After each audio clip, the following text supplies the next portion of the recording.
বিশ্ববিদ্যালয়ে রাজনীতি বন্ধ সহ 6 দাবি নিয়ে ঢাকায় কুয়েটের 80 শিক্ষার্থী। প্রধান উপদেষ্টাকে দেওয়া হবে স্মারকলিপি। আমাদের স্মারকলিপি নিয়ে প্রধান উপদেষ্টা বরাবর যাচ্ছি। যতদিন আমাদের না দাবি পূরণ হচ্ছে ততদিন আমরা এখানে ফিরে আসব না। একের পর এক ডাকাতি দুর্ঘটনায় অনিরাপদ মহাসড়ক। আইনশৃঙ্খলার অবনতি সবসময় হয় নিয়ন্ত্রণ চেষ্টার দাবি স্বরাষ্ট্র উপদেষ্টার। এরকম দুই একটা ঘটনা কিন্তু সব সময় ঘটতেছে এবং আগেও ঘটছে, ভবিষ্যতে যেন না ঘটে এই জন্য আমরা চেষ্টা করে যাচ্ছি। বিগত সময়ে বিতর্কিত নির্বাচনে থাকা ডিসিদের বিরুদ্ধে ঢালাওভাবে ব্যবস্থা নিচ্ছে না সরকার। মামলা হবে অর্থ কেলেঙ্কারিতে।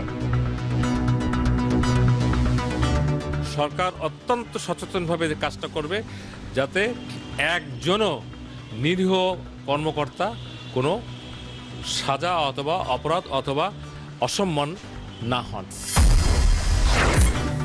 এবং খালেদা জিয়ার খালাসের বিরুদ্ধে আবেদনের শুনানি 2রা মার্চ। এটিএম আজহারের মৃত্যুদণ্ডের রায়ের বিরুদ্ধে রিভিউ শুনানি মঙ্গলবার।